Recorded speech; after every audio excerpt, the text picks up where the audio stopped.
Et donc, on enchaîne sans tarder avec Léa Lalo de EY Parthenon et Ludovic Naudier, le fondateur de Élu Service Client de l'année, qui vont nous présenter les résultats tant attendus de l'étude sectorielle. Léa, Ludovic, c'est à vous. Bonjour, bonjour Martine, bonjour tout le monde. Bonjour à tous.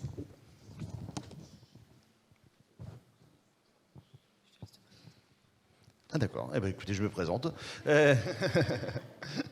Donc moi je suis Ludovic Naudier, donc je suis le fondateur de l'élection du service client de l'année.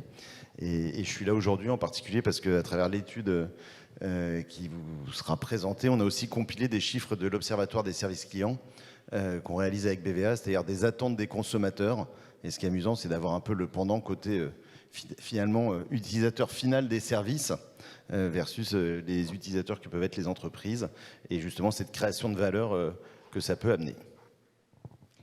Et donc bonjour à tous, je m'appelle Léa Lalo, je suis manager au sein des équipes EY Consulting. Donc, pour commencer, je vais vous détailler la nouvelle édition donc 2022. Juste pour vous expliquer comment on a structuré l'édition 2022 et qu'on a respecté pour vous présenter les chiffres clés. Vous allez retrouver dans cette nouvelle édition 3 grandes parties. Un premier volet qui est consacré, qui met en avant en fait les chiffres clés, les dynamiques, les tendances du marché en 2021. Un deuxième volet qui est consacré, qui fait un zoom sur l'évolution en fait des attentes et des usages des consommateurs et comment eh bien la filière en fait en sorte de se transformer pour répondre à ces nouveaux usages. Et un dernier volet qui est consacré, qui met davantage en avant le conseiller client et des indicateurs RH. Donc voilà, bon, c'est la structure qu'on a respectée pour vous présenter ces chiffres clés. Donc pour reprendre ce qu'Étienne a dit tout à l'heure, l'année 2021 se clôture de façon très dynamique, avec une croissance de près de 11%, et pour atteindre donc les 3,34 milliards de chiffre d'affaires générés.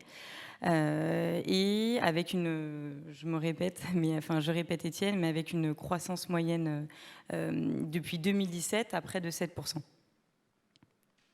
Si on s'attarde un peu plus sur le marché sur la composition sectorielle, pardon. En fait, je ne vois pas les slides, donc hop, je m'avance un peu.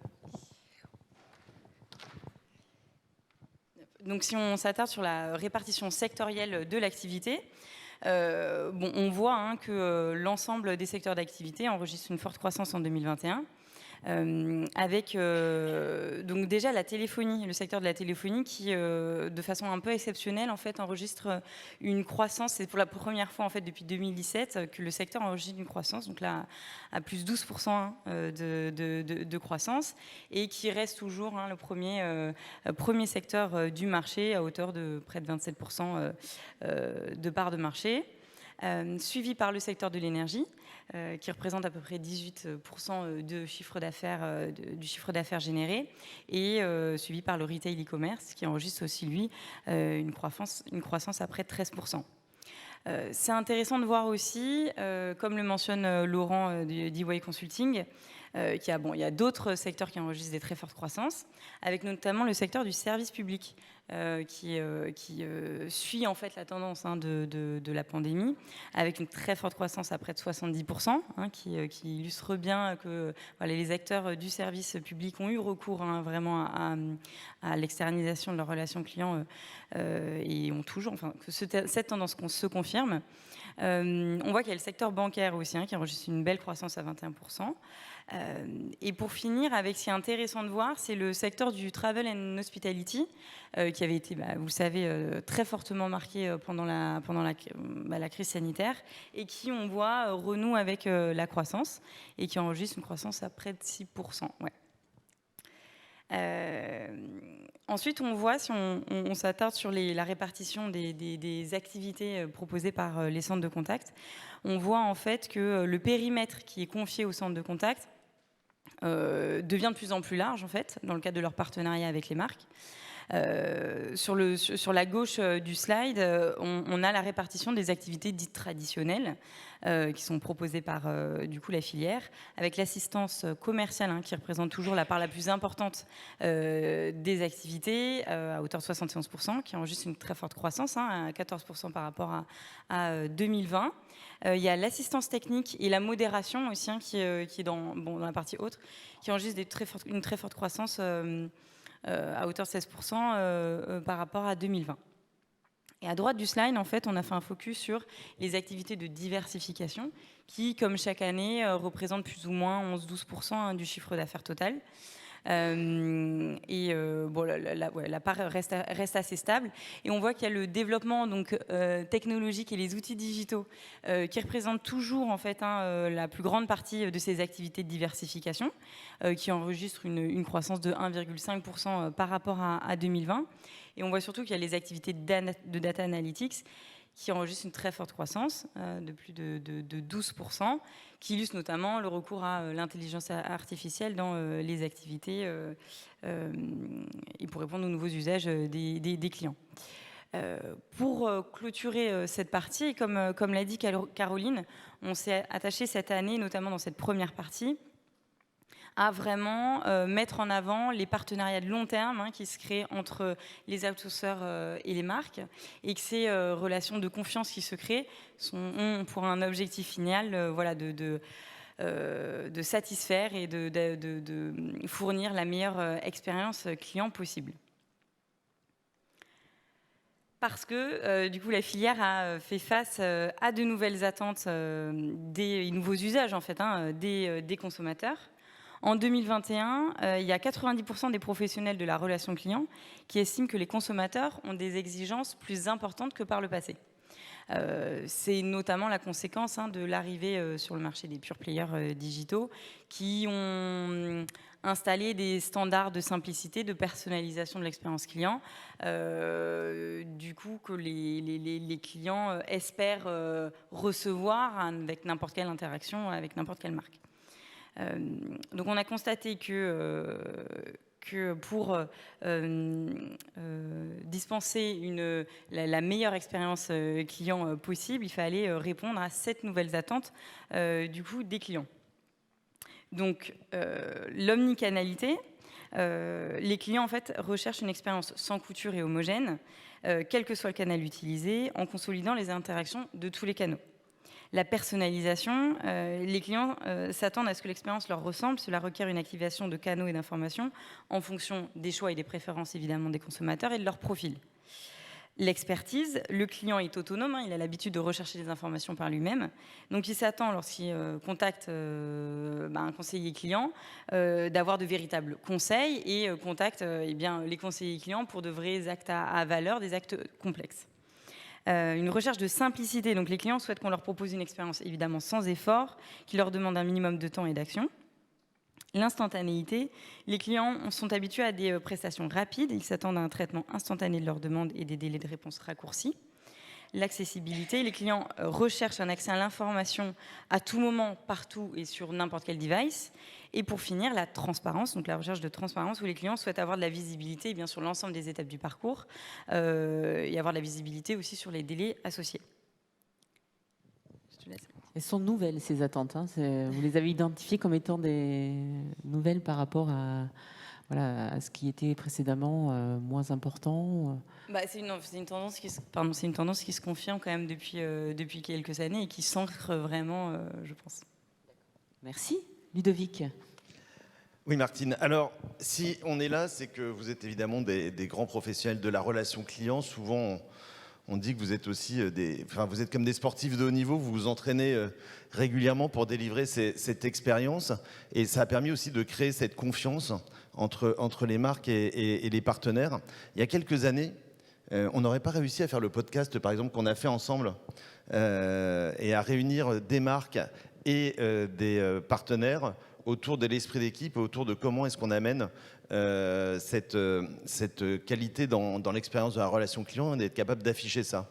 Donc il y a vraiment des grands changements. Et si vous êtes des professionnels et des sportifs de haut niveau de la relation client, les Français le sont aussi.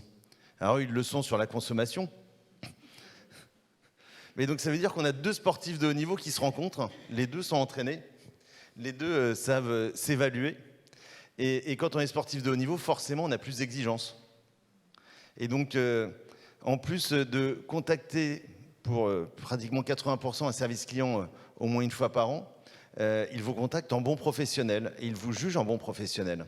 Et quand on parlait tout à l'heure du niveau d'attente, il a augmenté parce qu'avant, souvent, on se comparait dans un même univers de consommation. On disait mon secteur de consommation, allez, la moyenne elle est à 12, ma qualité de service elle est à 80, c'est celui de mon secteur. Non, aujourd'hui, ce qui compte, et on se compare toujours au meilleur. Et le Français, quand il a un contact avec son centre de relations clients, il ne pense pas je suis dans le bancaire, je suis dans les telcos, je suis dans l'assurance. Non, il pense je consomme de la relation client. Et donc ça fait monter le niveau. Alors nous, on n'a pas les compétences d'EY, évidemment, en tout cas sur les chiffres économiques, mais ce qu'on pense, c'est que la courbe de croissance qui s'affiche ininterrompue depuis 2017, si j'ai bien lu les chiffres, elle va continuer, parce que quand on entend les Français, ils sont 48% à nous dire on va consommer de plus en plus de relations clients à l'avenir, et en particulier avant de se déplacer en magasin. Donc on a aussi, quand on parlait tout à l'heure d'omnicanalité, en tout cas entre le Figita, deux mondes, les purs players qui ont souvent ouvert des magasins et ceux qui avaient des magasins qui sont souvent allés dans le digital, c'est forcément quelque chose qui va continuer et qui va s'accélérer. Alors, finalement, ça déplace un peu la chaîne de valeur à l'avant-vente aussi, au conseil, plutôt qu'au SAV comme... Alors, ça déplace beaucoup la chaîne de valeur à l'efficacité. C'est-à-dire, souvent, je veux être en contact avec mon centre de relations clients, par exemple, pour prendre un rendez-vous, parce que je veux me déplacer et être bien accueilli, pour m'assurer qu'un produit est disponible, parce que je n'ai pas envie d'y aller pour rien, etc. etc. Donc, si on parle un peu du physique, les magasins physiques qui souvent étaient des destinations, où ce qui comptait, c'était faire venir beaucoup de monde, éventuellement avec un taux de transformation pas extraordinaire, avec les contraintes qu'on a pu connaître, souvent maintenant, ce qu'on cherche à faire venir la bonne cible, quitte à avoir un peu moins de fréquentation, mais avoir un taux de transformation supérieur. Très clair. On parle de relation client omnicanal et tout le monde dit ça. Moi, je ne suis pas convaincu que ce soit la relation client qui soit omnicanal. C'est plutôt le consommateur qui est omnicanal. En fait, la relation client, elle suit le rythme que donne le consommateur. L'année dernière, on disait que les consommateurs étaient contactés à un service client par 3,7 canaux différents. Si on regarde il y a 3-4 ans, c'était 3. Cette année, on est à 3,9. Mais en fait, ils multiplient les canaux en fonction de leurs occasions de contact, en fonction de leur moment de consommation, en fonction de leur génération. Et c'est bien le consommateur. On avait dit aussi le téléphone, il est mort. Enfin, ça fait 10 ans, je pense qu'on entend parler, 15 ans. Bon, il a un petit peu baissé avec la crise de la Covid, parce que aussi on a voulu fermer un moment les flux et plutôt gérer des stocks et que c'était compliqué de mettre des gens en face. Mais dès qu'on a retrouvé nos organisations efficaces comme vous les avez, le téléphone il s'est remis à augmenter. Hein. Et donc les gens, ce qu'ils cherchent à chaque fois quand même, c'est du contact humain, de la réassurance, de l'empathie, plein de choses que ne peuvent pas forcément amener un chatbot et même un email ou un média écrit. Alors les médias digitaux, quand on pose la question aux Français, les médias digitaux, l'année dernière, ils ont été stables, on va dire.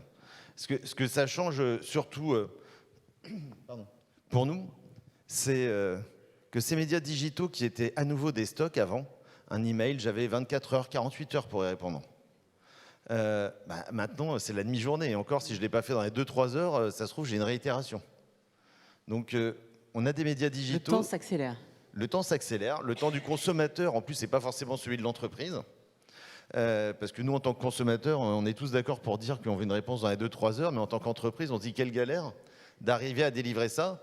Et c'est pour ça aussi qu'on a besoin d'avoir des professionnels et des gens qui sont capables de nous amener de la valeur. Parce que délivrer de manière industrielle autant d'actes de qualité, ça demande des compétences que peu d'acteurs aujourd'hui sont capables d'avoir.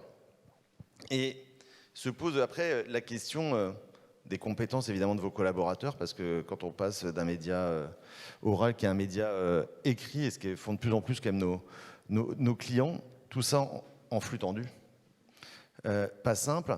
Alors, ce qu'on note quand même, c'est allez, on a des canaux qui progressent comme le chatbot. C'est bien, ça progresse. Par contre, en termes de création de valeur, pour l'instant, on n'en voit pas encore le bénéfice, fruit, ouais. le bénéfice. Ça reste le canal qui a le plus mauvais score de satisfaction. Et quand même, quand on se dit que notre but ensemble, c'est de créer de la valeur, c'est de faire en sorte que vos clients les clients de vos clients demain reconsomment, augmentent leur panier moyen, soient plus fidèles, soient plus engagés, bah, ça pose question. C'est vrai que c'est un coût à l'acte qui est relativement faible, mais ce qui compte derrière, c'est aussi ce que ça fait et comment ça le transforme. Et puis, on a parlé de ce client omnicanal. Alors, ce client, il est omnicanal, mais il veut choisir son canal. Il ne veut pas qu'on lui impose. Et il y a quelques basiques. Alors, il veut choisir son canal parce que dans certains cas, il a besoin d'être rassuré très vite. Et puis qu'un humain peut le rassurer très vite. Il est omnicanal parce que dans certains cas, il est dans des moments de consommation où il va choisir un canal plutôt qu'un autre. Parce qu'il est dans le train, parce qu'il est en réunion, etc. Et qu'à ce moment-là, il ne va pas utiliser de la voix, mais il va utiliser plutôt du chat. Il est omnicanal parce que de temps en temps, on est bizarre, on veut se rassurer la nuit, le soir, et qu'a priori, on n'offre pas tous, à tout moment, des services 24 heures sur 24. Il est omnicanal aussi parce que dans certains cas, en plus d'être rassuré, il veut avoir une preuve de ce que vous lui dites. Donc traçabilité. La preuve de l'engagement, traçabilité. Et là, il va vouloir de l'écrit, puis il va avoir de l'écrit sur une fenêtre chat, par exemple, qui ne se ferme pas, mais qui peut imprimer ou enregistrer. Sinon, il va commencer à faire une copie d'écran, il va trouver ça pas pratique, etc., etc. Donc, en tout cas, ce qu'on voit, c'est qu'on a un consommateur qui est multiple dans le sens, il va utiliser une multitude de canaux, il va avoir une multitude de raisons de rentrer en contact avec vous. Ce consommateur, il est de plus en plus exigeant. Et donc, pour délivrer la promesse que vous faites, parce qu'à la base, c'est quand même une promesse de marque, cette exigence que vous faites, de plus en plus, visiblement, vous faites appel à des partenaires ou des partenariats se nouent. Et ce qu'on voit, sans spoiler la remise des prix du 17 novembre, de l'élection du service client de l'année, c'est que le niveau de jeu continue à augmenter. Parce qu'on verra une croissance des notes de l'ensemble des participants à élu service client de l'année. Donc ça veut dire que le challenge pour vous, il va être toujours et encore de plus en plus élevé. Difficile à relever. Alors difficile peut-être pas. Oui, mais élevé.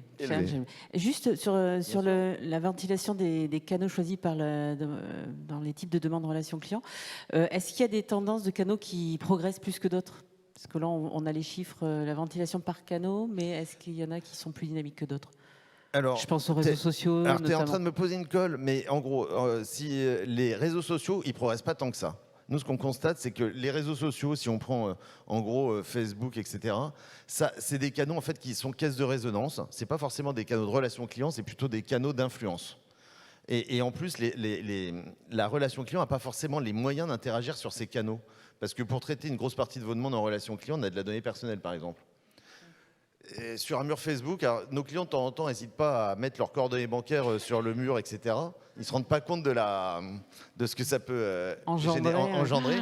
Mais voilà, en général, c'est plutôt pour faire pression, pour alerter et pour être traité mieux quand on a été déçu. Ce qu'on voit, en règle générale, c'est qu'en fait, ce sont les canaux digitaux qui progressent plus vite et que ces canaux, ils sont multiples, c'est-à-dire c'est éparpillé sur plein de choses. Vous pouvez avoir du messaging, vous pouvez avoir du chat, vous pouvez avoir du WhatsApp, vous pouvez avoir plein de choses comme ça. Et que gérer ces canaux-là, ça demande au moins une compétence qui est l'écrit. Là où jusqu'à maintenant, on avait un maximum de compétences sur la voix quand même. Et donc ça, c'est le premier point. Le deuxième point, c'est que c'est un écrit qui est immédiat. Donc c'est comme du téléphone. Et on le voit juste en regardant les jeunes générations, ils ont un téléphone. Dans 90% des cas, ils ne se servent pas du téléphone pour appeler. On les voit très peu appeler leurs amis. Par contre, on les voit échanger par écrit, éventuellement parler avec des vocaux. Après, j'ai toujours pas compris, mais ça, bon, il est...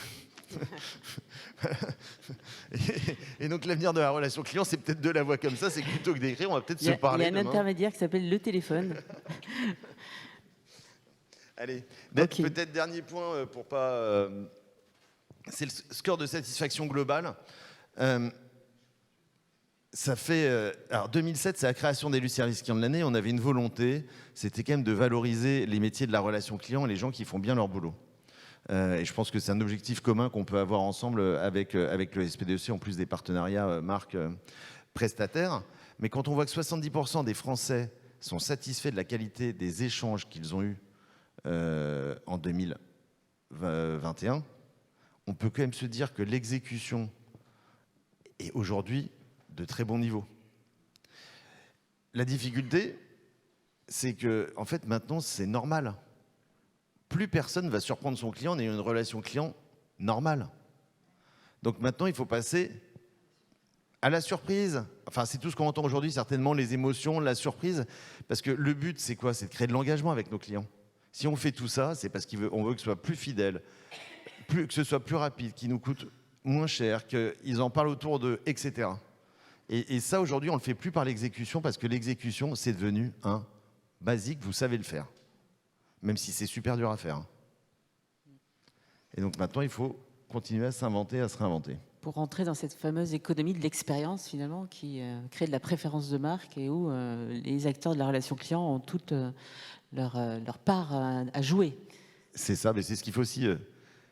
Le côté génial de nos métiers, c'est que tout, enfin, c'est jamais acquis et qu'on se remet toujours à l'ouvrage et qu'on est toujours obligé de se réinventer. Léa, je te donne. Merci. Alors pour clôturer du coup la présentation de l'édition 2022, donc on l'a vu précédemment, le marché de la relation client externalisé en 2021 était très dynamique. Cela n'a pu se faire sans une croissance tout aussi dynamique des effectifs et des sites de production notamment. Déjà, il y a plus de 8000 emplois qui ont été créés en 2021, toutes zones géographiques francophones confondues, donc soit plus de 7% de croissance des effectifs totaux. Au niveau de la France, déjà c'est pour la première fois en fait, le nombre d'employés, salariés employés par la filière a dépassé le cap des 40 000 ETP, donc ce qui correspond à une croissance de plus 5% en 2021. Ça se traduit notamment avec l'augmentation des sites de production qui ont augmenté de plus 4% pour arriver à un total de 166 sites de production en France. La répartition sur le territoire français est assez similaire chaque année. C'est les régions du Hauts-de-France, Nouvelle-Aquitaine et Grand Est qui concentrent un peu moins de la moitié des effectifs de la filière en France.